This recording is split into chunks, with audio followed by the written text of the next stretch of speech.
are we, Pops? We are on Mozart Street. 6441 is our original bungalow. It used to have a maple tree in front. I see that it's gone. Now, whose house was this? This was my mom and dad's. They bought it in, let's see, I was 6 months old when we moved in here. 1927. Yes. They borrowed $1,000. You know, they had to put $1,000 down from Uncle Pat and bought the house. And then had to pay it off. Where do I remember you banging a pole on a window? Oh yeah, that was on the back the door back of of this here. house to wake my father up because he had bone cancer, but it took just years for it to develop. And so he would be sleeping in the back. And because he was pretty much inoperable, my mother stayed at Aunt Kathleen's house, but he wouldn't move. He stayed here till the day he died. Tell him the story about the windows. Is that where you leaned in the window to tell your mother you loved her, or she? I don't remember that. Oh no, it was oh yeah. It was one of the side basement windows. The basement Well, that's window what on I meant. the basement window on this side. Where I knew she would be doing laundry down there. So that's why I lean in and say to my mother, "I love you, Mom." And then my aunt Agnes and Uncle Mike lived next door, and we used to call them the next doors. And what did your mom and Oh, I'll Aunt show Agnes you. Yeah, we got to do? move up here a little bit. This goes into your yard, right? Let's go into their yard.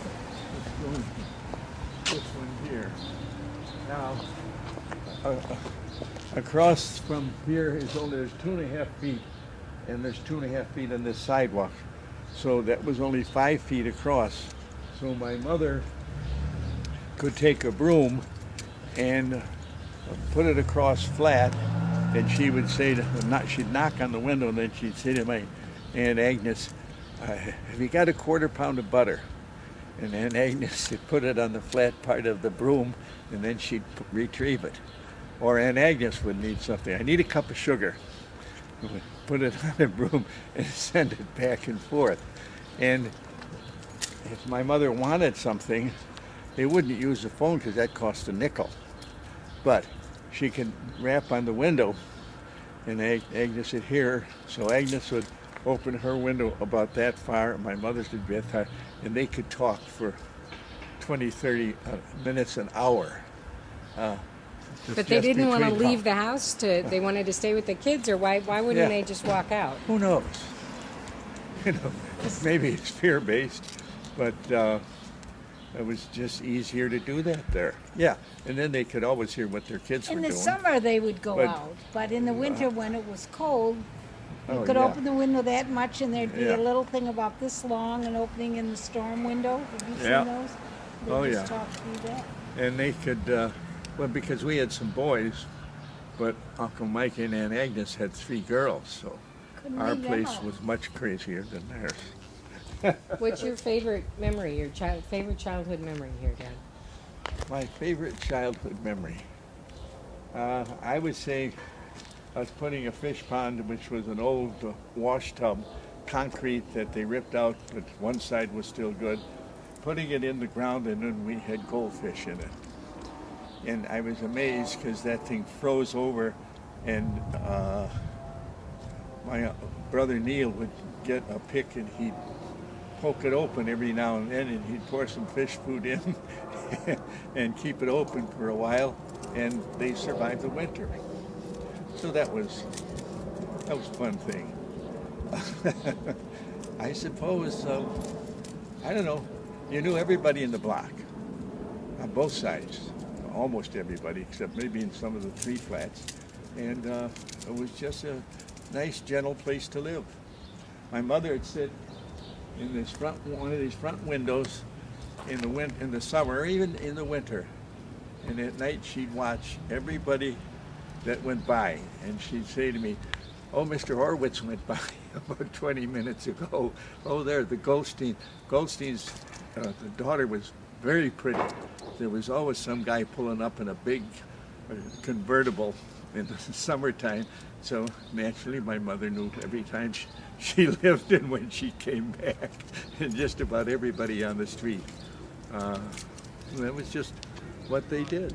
Stickball out on the street? Yeah, well, none of these past this 3-flat here, there were no houses all the way down that side of the block to the next block. So there were empty lots. Oh, I got you. So we played 3 on a team. So you had a pitcher on your team, and then you had a left fielder and a third base shortstop type. And if it went past second base, that way you were out. So we could play baseball out there for hours. And that's what we did. And other than that, we had a dog. Can't remember the name. It never came in the house. It was allowed underneath the porch, which I'll show you as we walk back here, and in the basement, but not upstairs. So that was some of the things we did. I had this fenced in and blocked in so that the dog, he could go down there and he could come up into here. But that was his domain. This And, dog that has no name. Tilly. Well, Tilly was the one towards the end. I don't know who you had when you were little. Peonies, well, they're just starting They to come start up. to come up. Yeah. But we lived here for about a month or so. I don't know. There's Therese.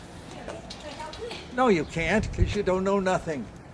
Don't you know She who this doesn't know is? who it is. She can't see you. Oh, that's right. Dan. Oh my gosh. We're ta- There were people talking about us in the living room, and I thought, what do they want? we're Well, it's nice to see you anyway. cousin Therese Heffernan up there, and we're taking a video of our old house and the neighborhood and your house, and I'm just telling you things that happened there. They're doing life history. Well, I think that sounds exciting. Yeah. When we lived here, though, for that month or so, I took Don't DJ. leave without seeing us. No, I was going to ring your bell. Okay. You can come out and visit. I had DJ in the playpen out here, and the dog starts barking and barking and barking. I thought, Tilly, will you shut up? She kept barking and barking. DJ had somehow gotten all wrapped up in the covers in the playpen, and she was barking for me to come and get him out. Then I took him once in the buggy to the store. Now, you wouldn't leave your baby alone in a buggy these days, but then I did, but she sat right there by that buggy, and I thought, I'm not worried, because if she barks when he's covered up with the blankets in the playpen, she's not letting anybody get near him, so she was a good dog. So you left him. No, so you were at the store, and did you leave him outside Outside in the buggy. Sidewalk. on the sidewalk Yeah. while you went in and shopped? Yeah. Yeah, we're calling DCFS right away on this one. You got DJ. a 55-year-old DJ, complaint. you are lucky to be alive. No, you didn't know Tilly. She wouldn't. Yeah. She wouldn't let anybody touch him. And that was the window, the middle window up there is the one that I would raise, because I know it had a 6-inch stop on it. So I could raise that. And then we used to have clotheslines that ran across here. So I had a clothesline pole stashed under the porch, and I would take the clothesline pole and I would raise the window, and I'd see my dad sleeping in there, and I'd tickle his feet with the clothes pole till he woke up. Then he'd come and open the door. He was always afraid of that somebody was coming in the house, so he deadlocked the doors. So, and the deadlock that he had put on, only you locked it from the inside. It didn't have a key that you could open it from the outside. It just frustrated the devil out of me. And what did But- your dad do? He was a fire chief, City of Chicago.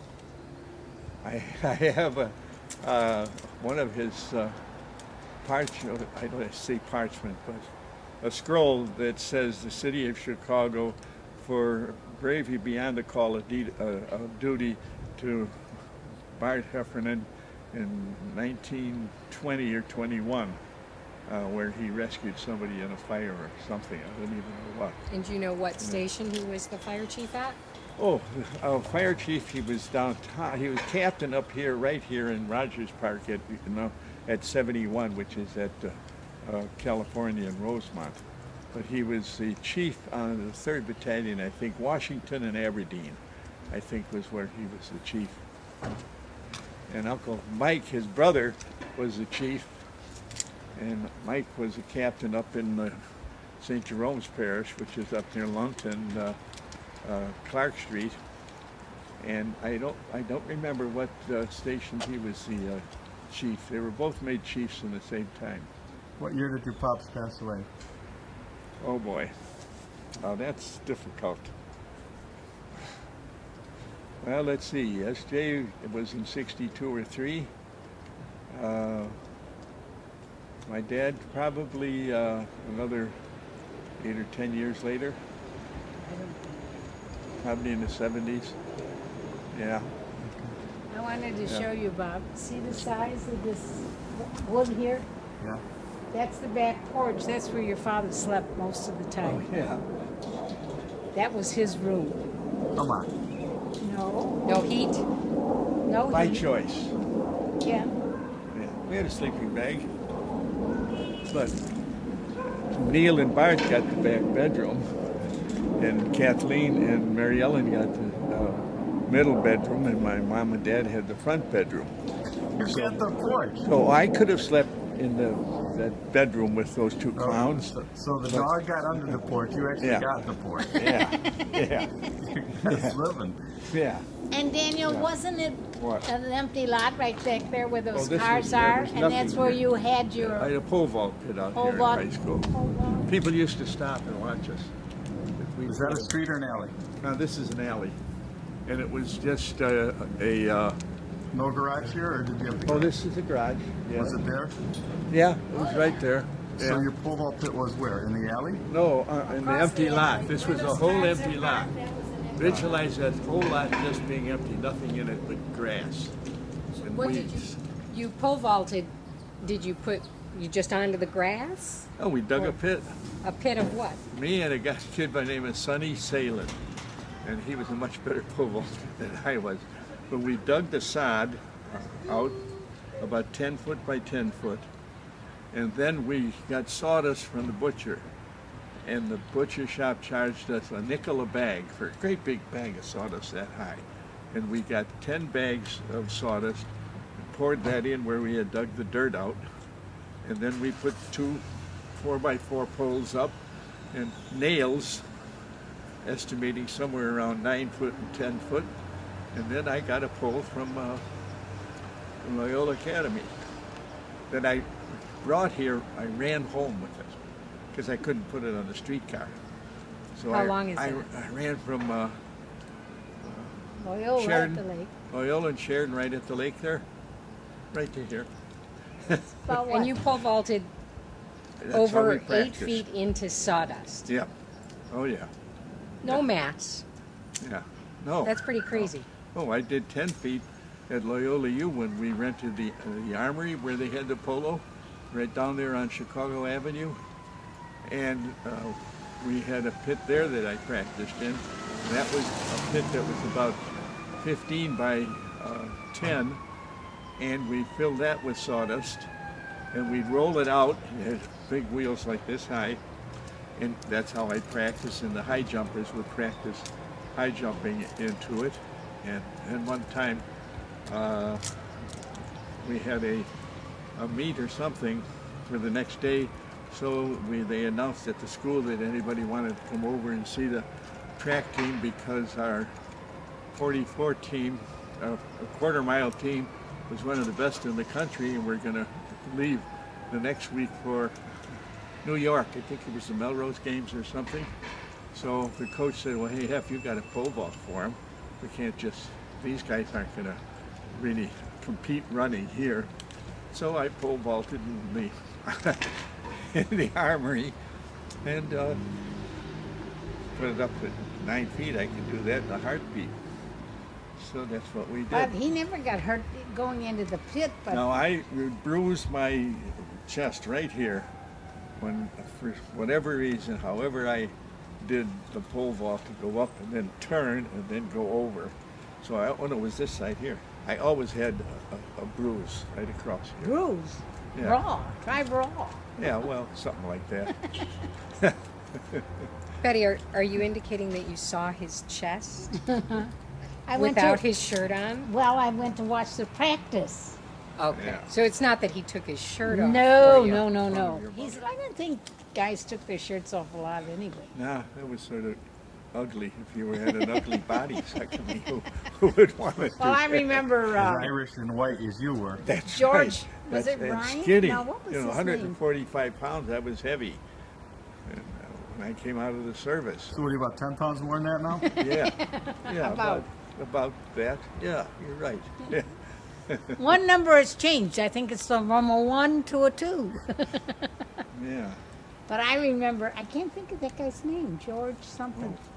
And the first time I saw him at the beach, I said, "What's the end of you guys? Got hair, hair, hair, hair." I thought, my God, no. So I like shirts on rather than shirts off. All right, so if this porch is identical, where would your bed Right be? here. Just it's only about 36 inches out to about here, and that's where the bed was. And that's where I slept. Year round. Yeah. Yeah. Well, and then Neil went in the service, so I was I could move into the bedroom, and he went into the army in 1940 or 41, I guess. So then I could move inside. But if you come up a step, this door here that you notice would open, and there was an ice box in here, and the iceman would come in, open the side door of the ice box, slide a 25-pound block of ice in, close it up, close this door. And the other side's the kitchen, and that's Yeah. where the refrigerator was. Yeah. How often would they put ice in? Oh, I don't know, every week, probably. Yeah. But then they in late 30s they invented a refrigerator, Frigidaire. So they got a Frigidaire with had a great big dome on the top. That's where the compressor was. So then they tore out the ice box, that's what they called it, and put in the refrigerator. We're sitting in front of 6101 Forest Glen, which is where where you grew up, right? So tell us, I was just kind of wondering, you said you moved here in 5th grade. The end of 5th grade. When you first moved here, what was your impression? What was going on with your So family? it was like a castle. We came one night before we moved in, and there was a cement retaining wall over there, and we thought it was like 3 feet high, so we were running up and down it. But more impressive than that, there was a dinner party in the dining room, and they had help serving the meal, and we thought, wow, this is, like upper class. But Margaret was a baby, I guess, still, and we kind of outgrew the house we lived in on Pensacola, and my dad had done well. It was after the Depression, and the poor guy that owned this house, built this house, lost it because of the Depression. So one man's loss is another man's gain, I guess. So that's the main thing I remember, the first impressions. Okay. And then, Dad, what was your first memory of coming here to this house? This was really the top drawer house in the neighborhood. And Betty's mother drove a big limousine Cadillac. Yeah, She was drove it. parked- She had no. that was parked in front, and I thought to myself, holy man, am I out of my realm? Did you ever come pick Mom up for a date from here? I didn't have a car, so I would catch the bus out here, or I'd get my friends, Sullivan's was about the only one that had a car, steadily, and so Harold would pick us up and we'd go out on a date, or Tom Gelderman was another one that we double dated with. Who else? That was, I guess, about it really in college when I met your mother. Your mother had finished nurse's training and had worked for a doctor for a couple of years. came back to Loyola University to get her degree in nursing, and she got her degree in mothering. So she I got met my me. MRS. There you go. All right. So, and at that time, the bus that ran along Peterson here stopped at 11 o'clock, like on the weekend. So if I came over here to smooch with your mother a little bit, I either had to get out of here and run this full block and a half to catch the bus to get home. I missed the bus most of the time. So then I walked. Saw that smooching. Yeah. So I walked from here to Devon Avenue and then east on Devon Avenue to Mozart Street with 8 inches of snow, 6 inches of snow, any number of But times. he had his love to keep him warm. There you go. Yeah. All right. And when you would come back here, once you started having children, you came back here for holiday events and things like that. What was Yeah. that like, trying to get back here and with your siblings that were here and for holidays? When you said we'd come back here, I said before we stood on these steps and had Easter pictures taken and stuff a lot. Not so much at Christmas, it's too cold out. But I remember pictures standing here with DJ and Brian, all dressed up in their Easter outfits. But I don't remember much after that. But we came back for Thanksgiving and Christmas and all of those. And would you do both houses? Would you come here Oh, first yes. and then? Yes, I remember the one year we went to Daniel's mother's first. I think that was Christmas, and we came back to our house in Lincolnwood, put the kids to bed. I washed the clothes because, of course, they had eaten and they were all dirty. And I washed them and ironed them, and then we came here for supper. Today, they wouldn't think about that. They wouldn't have all the stuff to be. Would you maybe have had an extra change of clothes there? You just no, had one no, set of. this was the new outfit, honey. Yes. This was the holiday Right, outfit, right. so we had to wear it to both houses. All right. And the kids would, and as they got older too, they didn't spend much time upstairs. They played in the basement. But I can tell you a story about you at this house. Really? You probably don't remember it. But your grandmother asked you, I don't know why I'm telling this, your grandmother asked you if you would like to stay all night, and you said no, and she said why? And you said, your house is too clean. I think that's a comment on my house, was not, but anyway. I was worried. What am I going to do? I might mess something up. Yes, well, All right. that was true. This house was very clean. I all the remember time. it being clean. I could go there. So was there, you told me a story the other day of your unhappiness with the cherry trees. Was the cherry trees here Oh, no, or that was at the farm? That was at the farm. The cherry trees that Mary Pat and I, sweet girls that we were, broke a limb off every year so we'd have less to pick and finally killed the tree. Okay. What is your fondest memory from being in this house as a child? That's interesting. I don't know fondest memory. Well, I like the house. I mean, it's a beautiful house. We will see if we go inside. The wood is all imported and stuff, and the stairs were. It has the landing and stuff. So it's just beautiful. It was a comfortable house, even though it was clean. Well, So- I enjoyed coming here, especially after we were married, because SJ was just the nicest man you could ever meet, and he just loved to have company. He loved to play cards, so he was good at gin rummy, and he loved to have him sit down and start playing gin rummy and have a bourbon on the rocks next to him.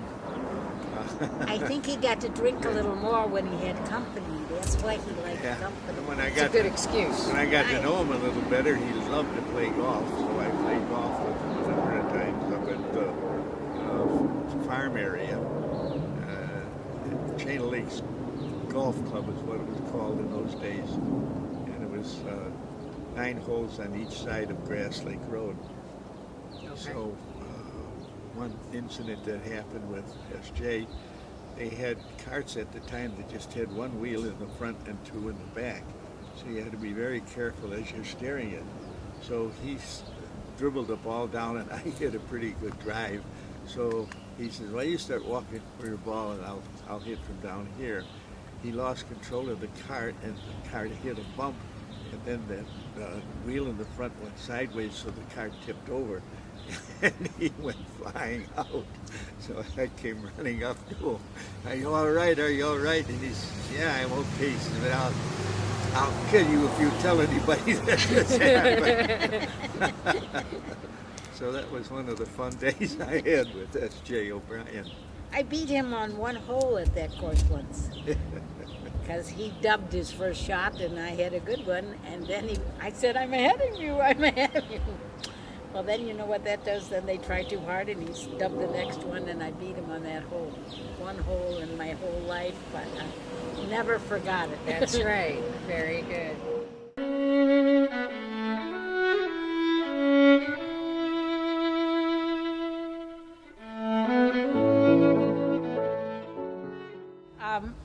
The tennis court was Margaret's playpen. Not everybody has that big a playpen, but Margaret did. Like when Margaret makes up her mind she's had enough, you know Margaret.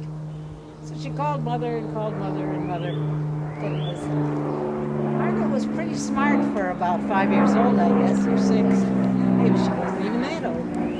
She thought, I know how to do it. She took off her clothes and Mother was out in 2 shakes of a whatever and got her to come inside. Of course the dolls aren't things. Oh, but this looked very familiar. Oh, we have a different floor. There's a lot of things that are different. Oh, yeah. This was a bookcase that had all had Betty's mother's. All of them were religious books, just about. And what was on the other And the side? dolls were on The that dolls side. were on that side. Hey, Yeah. there's a dollhouse here. And the grandfather clock was right up there. It was right there. The top of the landing? Yeah. Was there a No, the window? clock was here. Oh, I'm sorry. It's right here in this corner. Jesus was up there. Oh, that's right. Jesus was here. There was And a then- table there.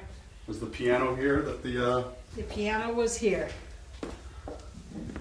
And Ada was, when she went to the convent, they had the doll there so that Ada was always here, a part of everything.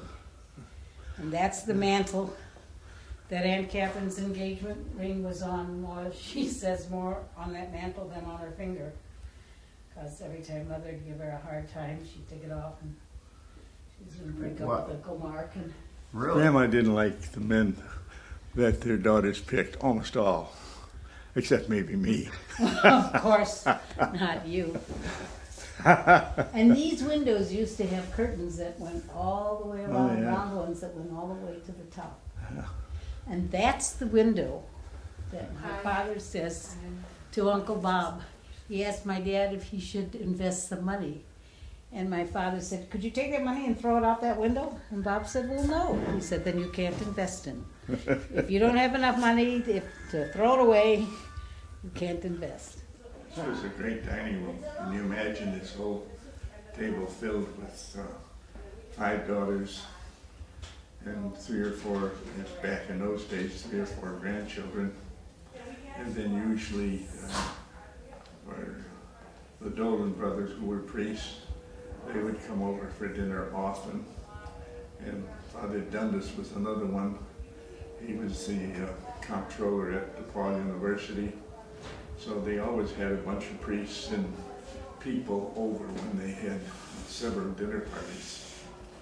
And so this room was used well and amazing. Grandma did all of the cooking. And then she'd have the girls or someone help set the table and bring everything in. And then there's probably got a little less as we got married and had our own kids and didn't show up so much. But those first few years, we went to a lot of parties here. Yeah.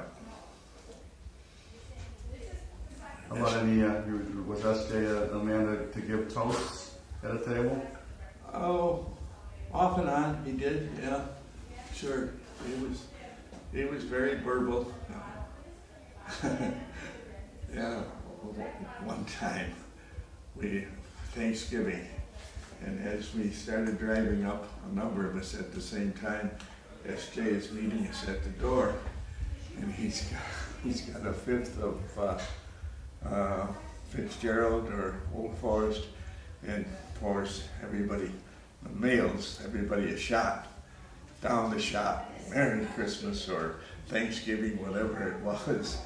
And we didn't realize that each one of us, as we came in, we had a shot, but then as he greeted more people, he had another. By the time dinner was ready, he was so wobbly he couldn't sit down. So we got him upstairs, and that's the last we saw him for that Thanksgiving. And Grandma O'Brien, May was madder than the devil at him that he got whacked with too many bourbons.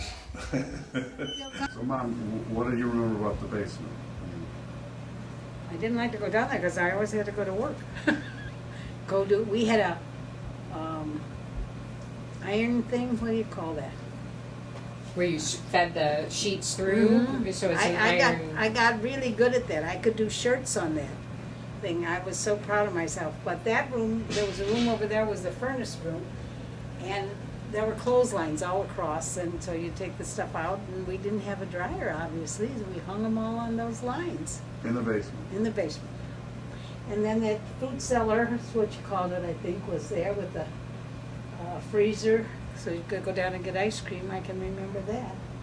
And then this room, you should remember that. There was all kinds of stuff, but it didn't look anything like this. It was old. And any old thing you didn't want is what you put down the basement. Not nice furniture like that. And then that room in there, the thing I remember most about that room in there, two things. One is the year we were wrapping presents, and I wrapped Mary Pat's present, and I was so pleased that she didn't see it. And I said, well, you can turn around, your records are wrapped. Yeah, Betty. And the other thing, that's where our mama dolls were, and our where that bathroom is, there was a closet there. I think there was just a toilet there, but then there was a closet. And that's where those dishes, those children's dishes, that I have a set in the basement. And we all had a set, then Catherine and Nita dispersed them, and the one I got is Catherine's dishes, not my dishes. But the rest of them, I don't think they know whose were whose. But I did. Yeah. So this is the floor underneath here. Where they had Julie's to- put in central air conditioning, and they had to bring in a diamond cutter from another state to get the through the holes. floor to cut the holes. So when Mom said that even in later years she thought if there was ever a catastrophic disaster, she was going to come stay in the basement here, this is why. She would have been safe in the basement. I have to tell you my part of this. I had them put the windows in the corner because so many places you move in, you can't put big pieces of furniture because there's a window. So I did that. And then your father built the garage. And if you ever hear them talking about, what was the name of your company? Columbia Binding. He had that in the garage. And someday with, 5 or 6 kids in there, I was out in the garage doing the bindery work. Anyway, I didn't get paid either, come to think of it. It sounds like you always use some back weight. I think so. Yeah. But then he made the patio and the kids played out there and we put water on it and they ice skated in the winter. And that's where, when I went out on the back porch, I heard somebody scream and I went to the back porch and I was gonna see what was wrong, and some older kid said, is there any blood? She won't let you in if there isn't any blood. And so that's my memories of this house. I hired the bricklayers to do I trenched for the foundation, and then the bricklayer would treat me just like an apprentice helper. he'd be screaming at me, more brick, more mortar, more. And I'm not kidding. I thought to myself, gee, I'm paying this guy by the hour to build this. He's yelling at He's you. yelling at me just like he would on a regular job. Oh boy. Wow. Was this kind of stoop or was it No, I had a wood deck I and thought so. and a cover over it. We That's didn't do when much. we had that, We didn't do much changes. It was a guy before us. right, but that's where we had that roof that was, Yeah, corrugated roof that you could see through, where you couldn't see through. It was fiberglass corrugation. I remember that porch. I was sitting on it crying one day because you hadn't come home from work and I had a new baby and all these kids and And you were ready to lose your mind? And you hadn't been paid yet for the corrugated work. Or the bindery work. The bindery work. Yes, exactly. All right. Thank you. What's the address here? 7056. 7056 North Keeler. Had it refinished. What I remember about the carpeting right here, I was in the living room and I heard this blow up, and I look around.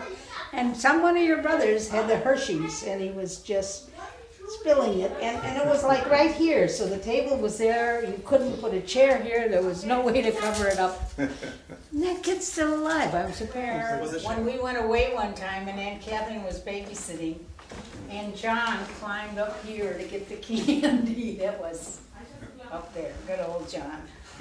Climbing then. Yeah. So the bathroom's probably original. That's got to be the one thing that hasn't changed at all. This is DJ, is this where you found yourself? DJ, do you remember this? every room.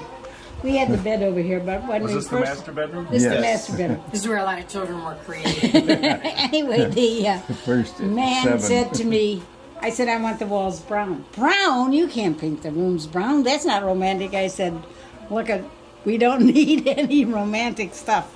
I think we'll be just fine with the brown walls.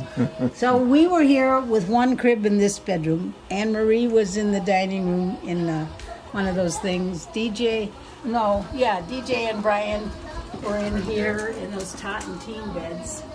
That's only 4. Yeah. And 5, and then there were 3 cribs in that other bedroom. Well, I hired the builder to How long do to this, build it? and then I painted the whole thing. How Oh, long they to did build it it? in 8 months, 7 months.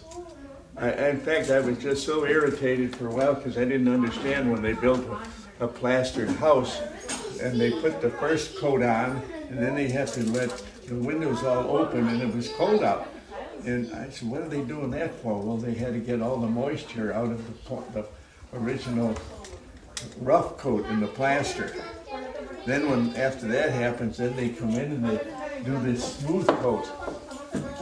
So it was a couple of months just getting the plastering done, and the rest of it just went fine. They put hardwood floors in throughout, whether you needed it or not, and then you could do whatever you wanted with them. I have to tell you one more story. See that door? Your father bought a Christmas tree in there. First year, I said, no, that'll never work. Get rid of it. He brought the second one in. I said, that'll never work. Get rid of it. The third one, I thought, I hate this tree, but I better not pay anything else. And his father used to have such really good trees. I couldn't believe it. You'd buy. So he's like Charlie Brown. Yes, he liked Charlie Brown trees, I think. Sue Berry lived down the street. Yeah. And she called one day and said, the lady that lives next to me has a cleaning lady. I said, well, I wasn't going to get one for another till after Mark was born. And she said, well, why didn't you meet her? And that was Addie Lou. And that was the godsend of my life. Yeah. Right here, I'm talking on the phone, and then Addie Lou came. Wonderful. Okay. And then Sue sold this house. And Yeah, she was the realtor. She yelled at She me, you said- gotta get rid of all this junk out of the yard and out of the garage and you gotta clean this place up. And I But said, she said, What's They the- bought that house just because they wanted children. They didn't have children. She said, your house just smelled like children. I said, They "Thanks, thought if Sue." they were going to have fertility anywhere, it would be there. I think the day they saw it, there was a dirty diaper in the toilet that hadn't been rinsed out yet. No, I'm sure it'll be rinsed. Yeah, right. The one with the dirty diapers, another story in Northwood. Oh, the other thing is, there was a regular sidewalk here, and we wanted more ground, so your father put the sidewalk in down there. We How ripped did we up. get the village to do that? Tom Gelderman helped me decide.